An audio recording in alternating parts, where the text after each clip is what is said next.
So the election is over and we've got to look to the future.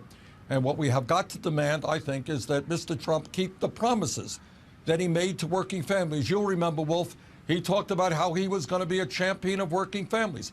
Well, I hope he will raise the minimum wage so that people who are working for $9 or $10 an hour get the kind of raise they're entitled to.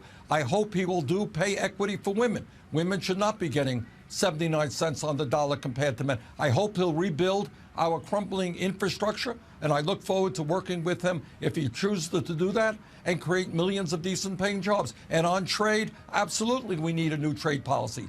I will work with him to get corporate America to start investing in this country, not just in China and in Mexico. I hope, he told the American people, Wolf, that he didn't have to pay any taxes.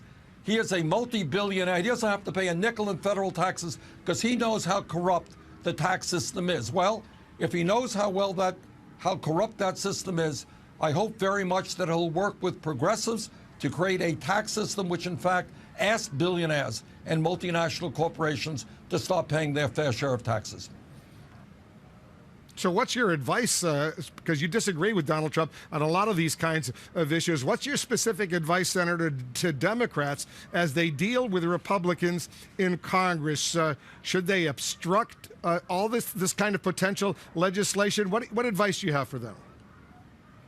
This is what I believe. Trump talked about his concerns about outsourcing, his concerns about a bad trade policy. If he is serious about reforming our trade policies and creating jobs in America and not in China, let us work with him.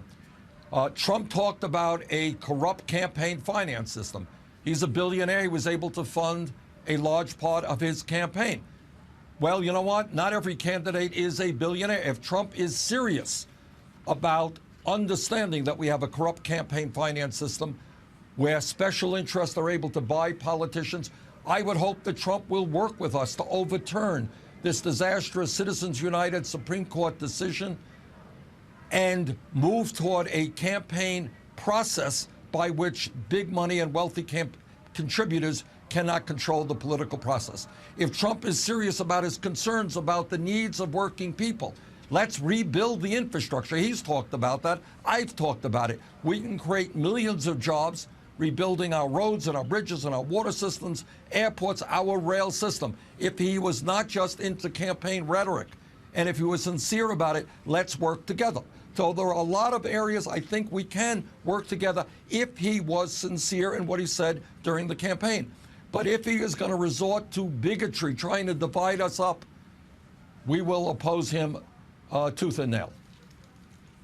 That sounds to me, and you're going to be mad at me for pressing you, Senator, but that's my job. It sounds to me like you're not ruling it out.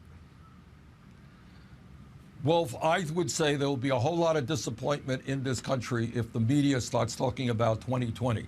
We are, the people are tired of never-ending campaigns.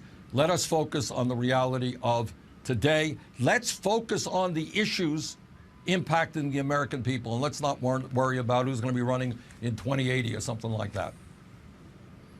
All right. One